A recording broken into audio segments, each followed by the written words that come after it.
Hello dear learners, hoping you people are fine and you people are doing well. Dear learners, आज के session में मैं आपको बताने जा रहा हूँ figure of speech. What is figure of speech? This is often asked question by you people and you people are quite confused about this figure of speech. अगर देखो figure of speech, this is asked in class 10th and 12th paper, not only in class 10th and 12th paper as well as in at the TGT and PGT level exams, all the literary exam, language exam, if you are going to sit for, you are going to sit for the IELTS and TOEFL exam, that is also a language test, तो वहाँ पे figure of speech to be asked। अब सबसे बड़ा question ये है कि ये फिगर ऑफ स्पीच है क्या और इसे इंग्लिश लैंग्वेज में यूज कैसे करते हैं और क्यों करते हैं, राइट। देखो, फिगर ऑफ स्पीच को अगर बहुत आसान शब्दों में समझने की कोशिश किया जाए तो figure of speech is just like a makeup. For example, whenever you are going outside, what you do, you just make yourself up. Means आप अच्छे ड्रेस पहनते हो, अपने हेयर को कॉम करते हो, फेस को एक 100 टाइम देखते हो कि your face is looking handsome और not, and then you proceed ahead towards the function, towards the occasion, wherever you are going. Clear? In the same way, figure of speech are the device. You can say figure of speech are the device which is used by a writer in the language, whether it is English language, Hindi language और Sanskrit language, हर जगह ये figure of speech मिल जाएगा। And ये जो tools है ये help करता है राइटर को, लैंग्वेज एक्सपर्ट्स को अपनी लैंग्वेज को बेहतरीन और इफेक्टिव बनाने में। आई होप कि अब समझ में आ गया कि इंग्लिश में फिगर ऑफ स्पीच क्या है। ये फिगर ऑफ स्पीच वो टिप्स और ट्रिक हैं जो एक राइटर को अपनी पोएम्स और अपने कंटेंट को और इफेक्टिव और अच्छी तरह से एक्सप्रेस करने में हेल्प करता है। अब एग्जाम में क्वेश्चन कैसे पूछे जाते हैं? Directly one line is given to you and it is asked in competitive level exam, whether it is TGT, PGT, IELTS और TOEFL exam. When it is asked then directly एक sentence दे दिया जाता है, पूछा जाता है which figure of speech in this, और आप तभी इस सेंटेंस का, इस क्वेश्चन का आंसर दे पाएंगे when you know the meaning of each and every figure of speech.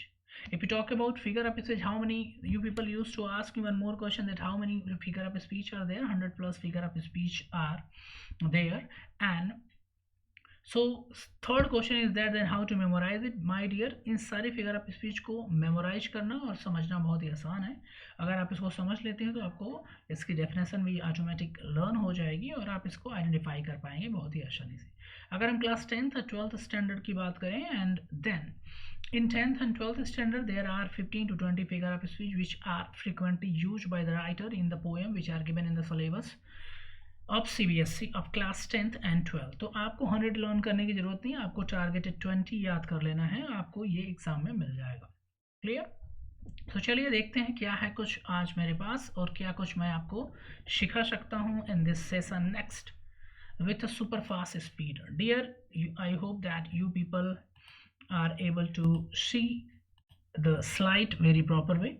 See figure of speech, पहली figure of speech जो है वो है simile. My dear, मैं अभी आपको वो बताऊंगा जो सबसे इसेंशियल है, जो सबसे इंपॉर्टेंट। पहली फिगर ऑफ स्पीच है वो है नंबर 1 सिमिली। अगर इसके वर्ड्स को ही देखा जाए तो ये सिमिली का मतलब सिमिलैरिटी, मैच से बात कर रहा है, मतलब ये वो फिगर ऑफ स्पीच है। आप इसकी डिफिनेशन में आपको पहले बात मत देखिए, पहले आप इसको समझिए। इसकी किसी भी चीज़ को अगर उसके नाम से समझने की कोशिश किया जाए तो हमारे लिए बहुत ही आसान हो जाएगा, राइट। तो सिमिली ये क्या बता रहा है? ये बता रहा है कि किसी भी ऑब्जेक्ट के बीच, दो ऑब्जेक्ट हैं, इनके बीच ये सिमिलैरिटी या कुछ मैचिंग या कुछ कॉमन चीज़ बताने के लिए जो फिगर ऑफ स्पीच यूज होती है वही है सिमिली। समझ में आई बात? अब चलिए इसको डेफिनेशन को देख लेते हैं। देखो सिमिली क्या है? इन simile a comparison is made between two different objects which have at least one point in common, and in this figure देखो क्या लिखा है? Two objects. इसमें कंपेरिजन किस में होता है? दो ऑब्जेक्ट में होता है। और इसमें क्या होता है? इन दोनों ऑब्जेक्ट के बीच एक कोई पॉइंट तो है जो कॉमन होता है, ठीक है। And in this figure of speech हम क्या यूज करते हैं? वर्ड, सो, लाइक और एज का प्रयोग करते हैं कंपेरिजन को दिखाने के लिए। जैसे मैं अगर ये कहूँ कि आप उस तरह चलते हैं जिस तरह आपका दोस्त, अब इसको इंग्लिश में अगर सेंटेंस को बोला जाए तो you are walking as your friend, you are walking, या you are walking ही लिख देता हूँ, you are walking as, wait a second, let me put tablet proper way, otherwise ये बहुत ही zigzag लिखा जाएगा। You are walking वॉकिंग, मैं लाइक का भी यूज कर सकता हूँ और एज का भी यूज कर सकता हूँ। योर फ्रेंड, योर ब्रदर लिख दूँ या फ्रेंड लिख दूँ, कुछ भी लिख दूँ। अब यहाँ पे देखिए वॉकिंग का जो स्टाइल है इस बंदे का वो किससे मैच कर रहा है, दूसरे बंदे से, और मैंने क्या यूज किया, लाइक या एज। अब इसमें अगर पूछा जाए कौन सा फिगर ऑफ स्पीच, तो आप कहेंगे कि डेफिनेटली यहाँ पे सिमिली है। तो आपने क्या देखा, सिमिली, अभी नीचे जो एग्जांपल है उसको देख लीजिए। सिमिली क्या है, ये दिखाता है सिमिलैरिटी, कॉमन, कोई एक point common between two objects. ठीक है, देखिए the soul was like a star, यहाँ पे सोल वो क्या कह रहा है कि वो स्टार की तरह है। देखिए दो ऑब्जेक्ट हैं और इनको कंपेयर किया, विच figure of speech is simile, the, wait a second, let me scroll it little up and let me erase first. Now next see, so यहाँ पे द सोल को कंपेयर कर दिया स्टार से, और ये जो वर्ड लाइक है ये आपको इंडिकेशन दे रहा है कि this is simile figure of speech. The righteous shall flourish as the palm tree, जो राइटियस व्यक्ति होता है, मतलब जो सही व्यक्ति होता है, वो किस तरह आगे बढ़ता है, विकास करता है, डेवलप होता है, सक्सेसफुल होता है, जैसे एक पाम ट्री उस तरह ग्रो होता है। ठीक है, अगला देखिए, how far that little candle throws his beams so sign a good deed in a naughty world। अब इन दोनों में आपने क्या देख लिया, इन दोनों में क्या है, इन सारे एग्जांपल्स में क्या है, सिमिली फिगर ऑफ स्पीच का यूज किया गया है। अब हम आगे बढ़ते हैं। तो आई होप आपको समझ में आ गया, बहुत आसान है। जब कोई दो ऑब्जेक्ट में सिमिलरिटी दिखाई जाए उनकी एक क्वालिटी के आधार पे, तो कोई एक कॉमन क्वालिटी हो, तो ऐसे फिगर ऑफ स्पीच कौन सा होता है, simile figure of speech. Done, चलिए अब चलते हैं आगे। मेटाफर नेक्स्ट है हमारा, है मेटाफर। मेटाफर की अगर हम बात करें तो ये है सैंपल कॉपी ऑफ सिमिली। ठीक है, इसको अप्लाइड सिमिली भी कहते हैं। देखो सिमिली में क्या होता है, दो ऑब्जेक्ट होते हैं, उसमें कोई एक पॉइंट कॉमन होता है, लेकिन मेटाफर में ऐसा नहीं होता। मेटाफर सीधा कहता है जो एक ऑब्जेक्ट है, जैसे देखो मैंने यहाँ पे स्क्वायर बनाया और यहाँ पे सर्किल बनाया। मेटाफर क्या करता है, इस स्क्वायर कहता है कि स्क्वायर सर्किल है। अगर हम इसको इंग्लिश में समझने की कोशिश करें तो इस तरह ये कहता है एक ऑब्जेक्ट एग्जैक्टली दूसरा ऑब्जेक्ट। देखो in metaphor a comparison is made between two different object, उसमें सिमिलर ऑब्जेक्ट था, इसमें डिफरेंट ऑब्जेक्ट है, but the words of comparison so like are not use, इसमें ये सारे वर्ड आपको नहीं मिलेंगे। लेकिन इसमें क्या होगा, जैसे देखो मैंने स्क्वायर बनाया और यहाँ पे सर्किल बनाया, और यहाँ पे with the help of metaphor आप स्क्वायर और सर्किल के बीच कंपैरिजन दिखा सकते हैं, लेकिन एक्चुअली में इनके बीच कोई भी सिमिलरिटी नहीं है। ऐसी कंडीशन में कौन सा फिगर ऑफ स्पीच होता है, मेटाफर। इसको अप्लाइड सिमिली भी कहते हैं। ठीक है, जैसे love is the spice of life. ठीक है, love is the spice of life, देखो लव को क्या कह दिया, स्पाइस ऑफ लाइफ बता रहा। ठीक है, revenge is a kind of wild justice, क्या रिवेंज जस्टिस हो सकता है, नहीं, but revenge is a kind of wild justice. अब इसको देखिए, the camel is the ship of the desert, देखो सीधा कैमल को कह रहा है कि वो सिप है, कहाँ का, डिजर्ट का। क्या ये पॉसिबल है कि कैमल सिप हो जाए, नहीं। देखो इन दोनों ऑब्जेक्ट डिफरेंट है, लेकिन फिर भी बाई फोर्स करके ये कंपेरिजन कर रहा है। तो इस तरह के सेंटेंस जहाँ पे दो चीज़ों में कंपेरिजन पॉसिबल नहीं हो, उसके बाद भी कंपेरिजन को दिखाया जाए, that is called simile. I hope clear. इस एग्जाम्पल को याद रखिए, आपको समझ में आ जाएगा। जैसे मैं कहूँ यू आर द किंग, मैं कहूँ यू आर द लॉयन, तो क्या आप लॉयन हो सकते हैं, नहीं, लेकिन मैंने डायरेक्ट कह दिया आपके ऑफ लॉयन हो। कौन सा फिगर ऑफ स्पीच है, you are the lion in forest. चलिए और जोड़ लीजिए, you are the lion in forest, तो यहाँ पे लॉयन आपको क्या बोला जा रहा है कि लॉयन है आप, क्या आप हैं, पॉसिबल है, बन जाएंगे, नहीं ना, फिर भी मैंने बोल दिया। तो कौन से फिगर ऑफ स्पीच, मेटाफर। आपको अब समझ में आ गया। और जैसे कभी कभी घर में क्या होता है, बोला जाता है कि यू आर, आप जब लड़ाई करते हैं भाई बहन तो कहते हैं यू आर घोस्ट। ठीक है, या फिर यू आर डॉगी, डॉगी बोलते हो ना गुस्से में, कभी भाई और बहन में या फिर इस तरह के हो जाए तो कुत्ते बोल देते हो डायरेक्टली कि यू आर डॉगी। तो अब भाई डॉगी तो है नहीं, लेकिन आपने उसको कहा क्या वो कुत्ता बन सकता है? नहीं ना, लेकिन फिर भी आपने बोल दिया। विच फिगर ऑफ मेटाफर है? समझ में? अब तो समझ में आ ही गया होगा।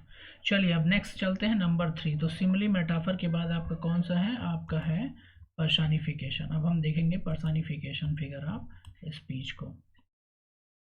Now we are going to see personification figure of speech. चलिए देखिए, third is personification, one of the important. Personification को डेफिनेशन को बाद में देखिए, पहले से समझिए। पर्सनिफिकेशन का मतलब ये होता है कोई नॉन लिविंग है, उसके अंदर वो सारी क्वालिटी ट्रांसफ़र कर दो जो एक लिविंग के अंदर होता है। आपके अंदर जो क्वालिटी है वो ट्रांसफ़र कर दीजिए किसी नॉन लिविंग के अंदर, हो गया पर्सनिफिकेशन फिगर ऑफ स्पीच। एक एग्जांपल के तौर पे अगर मैं कहूँ कि मेरा मोबाइल मुझसे कहता है कि थोड़ी देर के लिए मुझे रख दिया करो, ठीक है। अब इस सेंटेंस में कौन सी फिगर ऑफ स्पीच? पर्सनिफिकेशन है भाई। मोबाइल कभी बोल सकता है आपसे? नहीं बोल सकता ना। इवन आप ऐसा बोल रहे हैं। अब इसको इंग्लिश में कहा जाए my mobile speaks to me, या मेरा मोबाइल मुझसे रिक्वेस्ट करता है, my mobile request me to just have a pause, या to for not scrolling me, for not scrolling it, right. तो मोबाइल आपको क्या बोला कि भाई स्क्रॉल करना बंद करो। तो ये कौन सा फिगर ऑफ स्पीच है? पर्सनिफिकेशन फिगर ऑफ स्पीच है। My no my car speaks to me that stop driving, I am tired. अब इसमें कौन सा figure of speech? Personification. Car आपको बोल सकती है? नहीं ना, आपने पर्सनिफाई कर दिया। अब दूसरा देखिए, मतलब नॉन लिविंग के अंदर लिविंग की क्वालिटी ट्रांसफर करना ही पर्सनिफिकेशन। अब यहाँ पे एग्जांपल देखिए, death lies his IC hand on the king. क्या डेथ के पास हैंड है? नहीं ना, लेकिन देखो हैंड कह रहा है कि hand, IC hand on the king. जो डेथ है वो अपना हैंड कहाँ डालती है? किंग के ऊपर। डेथ के पास हैंड है, लिविंग है ऑब्जेक्ट? नहीं ना, फिर भी दिखा रहा है कि हैंड है। Anxiety is sitting on her face.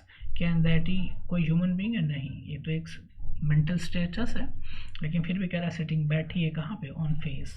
तो ये कौन सा फिगर है? पर्सनिफिकेशन। Love is blind. क्या लव कोई लिविंग व्यक्ति है? नहीं ना, फिर भी कह रहा ब्लाइंड है। ब्लाइंड किसकी क्वालिटी है? ह्यूमन बींग की, क्रिएचर की, यानी लिविंग क्रिएचर की। तो यहाँ पे कौन सी फिगर ऑफ स्पीच है? इन सारे एग्जाम्पल में पर्सनिफिकेशन है। चलिए आगे चलते हैं। अब हम देखेंगे ये, अब हम देखने वाले हैं नंबर 4, दैट इज एलिट्रेशन, जो आपके सिलेबस में। एलिट्रेशन का मतलब होता है रिपीटेशन। जब देखो एलिट्रेशन क्या है? There is a repetition of the word of some sound of और the repetition of the same letter और syllables at the beginning of the 2 और मोर वर्ड्स। एलिट्रेशन में क्या होता है? एक ही, देखो यहाँ पे एग्जाम्पल देखो, एक वर्ड्स रिपीट होता है सेंटेंस में लगातार। हर वर्ड्स में जितने भी वर्ड्स आएंगे उसमें वो अल्फ़ाबेट्स आएगा। देखो क्या है? How, high, his, Highness. देखो सब में एच एच आ रहा है, तो यहाँ पे क्या रिपीट हो रहा है? एच। तो कौन सा figure of speech? Alliteration. Second example, और loved of learning lumberings in his hand. अब यहाँ पे देखो एल, एल और एल, ठीक है। अगर 2 वर्ड्स में भी रिपीट हो रहा है तो एलिट्रेशन है, 4-5 में हो तो भी तो है, तब तो 100% ही है। A strong man struggling with the storm of fate. अब यहाँ पे देखो एस रिपीट हो रहा है, तो कोई भी कॉन्सोनेंट अगर रिपीट हो रहा है नियर बाई वर्ड्स में इन द सेम लाइन, तो आप उसको एलिट्रेशन मान लेंगे। एलिट्रेशन को पहचानना बहुत ही आसान है, रिपीटेशन ऑफ द कॉन्सोनेंट। अगला देखिए, नेक्स्ट है हमारा फिगर ऑफ स्पीच एपोस्ट्रॉफ। ये है हमारा फिगर नंबर 5, एपोस्ट्रॉफी। इसको एपोस्ट्रॉफी पढ़ते हैं, ठीक है। एन एपोस्ट्रॉफ में क्या होता है पता है? An apostrophe is a direct address to dead. अब यहाँ पे भी इसको भी समझना आसान है। जब आप किसी नॉन लिविंग से बात करते हैं, किसी डेड से बात करते हैं, किसी नॉन स्पीकिंग ऑब्जेक्ट से बात करते हैं, इस तरह की वो लिविंग है, तो वहाँ पे फिगर ऑफ स्पीच कौन सा हो जाता है? एपोस्ट्रॉफ। अब यहाँ पे देखो उल्टा है। पर्सनिफिकेशन में क्या होता है? नॉन लिविंग आपसे बात करता है, और एपोस्ट्रॉफ में आप नॉन लिविंग से बात करते हैं। उल्टा है, ध्यान से देखिए। नॉन लिविंग पर्सनिफिकेशन में क्या होता है? नॉन लिविंग आपसे बात करता है क्योंकि आपने उसको पर्सनिफाई कर दिया। एपोस्ट्रॉफ में आप मतलब यू, आप नॉन लिविंग से बात करते हैं। जैसे आप बोल रहे हैं good night star, good night star. आप स्टार को बोल रहे हैं गुड नाइट। क्या स्टार लिविंग है? नहीं, लेकिन फिर भी आप स्टार को बोल रहे हैं गुड नाइट स्टार। अब बोले good night good night fan, क्या फैन लिविंग है? नहीं ना, आपने क्या किया, फैन को बोला गुड नाइट। तो ये कौन सा फिगर ऑफ स्पीच है? अपोस्ट्रोफ। अगर आप गॉड फादर को भी बोलते हैं गुड नाइट गॉड फादर, तो डू यू थिंक दैट, अब इस पर एक डिस्प्यूट हो जाएगा कि लिविंग है कि नॉन लिविंग, लेकिन हाँ अगर आप गॉड फादर को बोलते हैं you good night God father, तो दैट इज ऑल्सो एपोस्ट्रॉफ। आप डायरेक्टली एड्रेस कर रहे हो someone who actually you know not existing और नॉट लिविंग, आप ऐसे कह सकते हो, ठीक है। नेक्स्ट है एग्जाम्पल देख लीजिए, या फिर आप ऐसे कह सकते हो, अनदर एग्जाम्पल ले सकते हो। अगर बहुत ही हॉट है तो हम क्या कहते हैं, टेम्परेचर हाई हो तो हम क्या कहते हैं, प्लीज़ कम रेन, ठीक है, या एयर प्लीज़ ब्लो, ठीक है, इस तरह के सेंटेंसेस। तो ये सब क्या है, अपोस्ट्रोफी है। देखो Milton's thou shouldst be living at the hour, ठीक है। अब यहाँ पे ये एक मरे हुए व्यक्ति को कहा जा रहा है कि तुमको जिंदा होना चाहिए। Life I know not what thou art but know that thou and I must part. अब लाइफ को देखो, क्या आपने लाइफ को देखा है? क्या लाइफ कोई व्यक्ति है? नहीं ना, लेकिन आप इसको इंडिकेट कर रहे हैं भाई, एक ह्यूमन बीइंग की तरह इंडिकेट कर रहे हैं, बात कर रहे हैं। तो यहाँ पे क्या एपोस्ट्रोफ है। Frailty the name is woman, frailty the name is woman. तो इन सारे फिगर ऑफ स्पीच में क्या है, एपोस्ट्रोफ है। एक और है एपोस्ट्रोफ को आइडेंटिफाई करने का सिंबल, इसमें ये सिंबल एपोस्ट्रोफी का सिंबल लगा रहता है, तो इससे आप आइडेंटिफाई कर लेंगे। अगला है देखिए 6 number ओनोमाटोपोइया, ONOMATOPOI।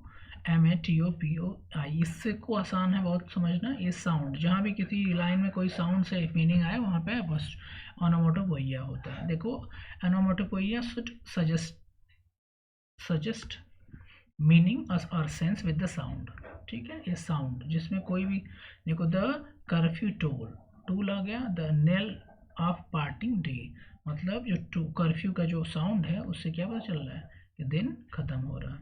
The murmuring, murmuring क्या है, साउंड है, मतलब ओनोमाटोपोइया फिगर ऑफ स्पीच है। Rend with the tremendous sound, sound आ गया। तो मतलब जहाँ भी साउंड आपको दिख जाए किसी सेंटेंस में, पूछ रहे फिगर ऑफ स्पीच क्या है, तो कुछ नहीं, आंख बंद करके आप लिखेंगे ओनोमाटोपोइया। आप स्पेलिंग लर्न करिए क्योंकि एग्जाम में ऑप्शन नहीं आएगा, आप स्पेलिंग लिखना पड़ेगा, right. And alliteration done, oxymoron, antithesis, चलिए ये भी बता दें। हाँ हाइपरबोल। अब हम ऊपर चलते हैं और हम इसको देखते हैं। ये है 7th हाइपरबोल। बहुत आसान है, जब कोई भी किसी बात को बढ़ा चढ़ा कर किया, जब मैंने आपको 1 थप्पड़ मारा और आपने कहा कि 100 थप्पड़ मारा, ठीक है। आपका फ्रेंड आपके घर आता है और उसने 2 पराठे खाए और आपने बोला 10 पराठे खाए, तो ये सब क्या है, ये है hyperbole figure of speech. You said that your friend came to your house and he had eaten 20 paratha, तो फिर भाई ये तो हाइपरबोल है, बंदे ने 2 ही खाया, आपने इसको 20 कह दिया। देखो हाइपरबोल इज एग्जरेशन और over statement for the sake of making a great impression. और ऐसा क्यों किया जाता है, क्योंकि अच्छा इफेक्ट बनाने। देखो all the perfume of Arabia will not Sutton the little hand, मतलब पूरे अरब का जो परफ्यूम है उसको भी अगर डाल दिया जाए किसी के हाथ पे तो महकेगा नहीं। O Hamlet thou hast cleft my heart in twain, ठीक है। My why man if the river were dry I am able to feel it with the tear. ये देखिए यहाँ पे कह रहे हैं भाई कि अगर सारा रिवर सूख गया तो ये रो रो के उसको भर देंगे। तो ये कौन सा फिगर ऑफ स्पीच है, ये सब में all these are having which figure of speech, hyperbole. आइए एंटीथेसिस को देख लेते हैं। ये 8 नंबर है। एंटीथेसिस में क्या है, इन एंटीथेसिस वन वर्ड और idea is set against other to secure an effective contrast by balancing. जैसे यूनाइटेड वी स्टैंड, अगर हम जुड़े रहेंगे तो खड़े होंगे, और divided we fall, 2 opposite idea. Antithesis में मीन्स का मतलब होता है प्लेसिंग ऑफ 2 अपोजिट आइडिया। जैसे I am going you are sitting, ठीक है, I am going you are sitting, ये भी एंटीथेसिस है। To err is human to forgive divine, यहाँ पे क्या है, यहाँ पे भी एंटीथेसिस है। जब 2 आइडियाज आसपास रख दिए जाए तो सच सेंटेंस फिगर ऑफ स्पीच क्या होता है, एंटीथेसिस होता है। ऑक्सीमोरॉन देखिए ये 9 नंबर है। ऑक्सीमोरॉन, इन ऑक्सीमोरॉन 2 अपोजिट वर्ड्स। एंटीथेसिस में क्या होता है, 2 अपोजिट आइडिया, यहाँ पे 2 opposite words are idea are put together. देखो this is an open secret, क्या कोई सीक्रेट ओपन हो सकता है? नहीं ना। देखो that time is past and all it aching joys. अब देखो aching joys are now no more. Aching का मतलब होता है पेनफुल। जॉय क्या ऐसा हो सकता है आपको तकलीफ भी हो और आपको जॉय भी हो? नहीं ना। तो ये इस तरह की कंडीशन जहाँ पे टू अपोजिट वर्ड्स रखे जाएं, और जैसे he is feeling sweet pain, एक एग्जांपल देखिए, he is feeling sweet pain. यहाँ पे कौन सा फिगर आप स्पेस हो जाएगा? एक सेकंड मैं इस साइड लिखता हूँ, यहाँ पे दिखेगा नहीं I hope. He is feeling sweet pain. He is feeling sweet pain. अब क्या हो सकता है कि पेन हो वो भी स्वीट हो? नहीं ना। कौन सा फिगर आप? Oxymoron, that's called oxymoron. ठीक है, चलिए अब नेक्स्ट देखते हैं। ऑनोमोटोपोइया हो गया, so we have done 10। Next देखते हैं क्या है आप में। साइनोडोक, आयरनी देखिए, एक सेकेंड इसको देख लीजिए। What is this? Sometime it is ask irony figure of speech. Irony figure of speech different between reality and appearance. जैसे आप कोई आपने किसी से अपने फ्रेंड से पूछा कि how many marks you got, तो he said I am topper, but actually वो क्या था? फेल था। तो इस तरह की कंडीशन में आयरनी, जब रियलिटी टोटली जो एक्सप्लेनेशन हो वो रियलिटी से टोटली अपोजिट हो। जैसे आपसे आपने अपने फ्रेंड को बोला मुझसे मिलता, और आप बोलते हैं meet he is the king of Lucknow, but actually पता चला कि he is the beggar of Lucknow. तो रियलिटी जब स्टेटमेंट जो रियलिटी से टोटली अपोजिट हो। I fear I wrong the honourable man whose dagger have stabbed scissor.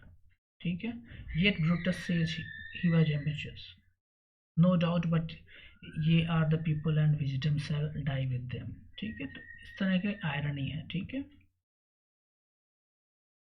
और पैराडॉक्स, तो ये फिगर ऑफ स्पीच जो है ये है आपके सिलेबस में। रिपीटेशन, हाँ एक और है, देख लीजिए ये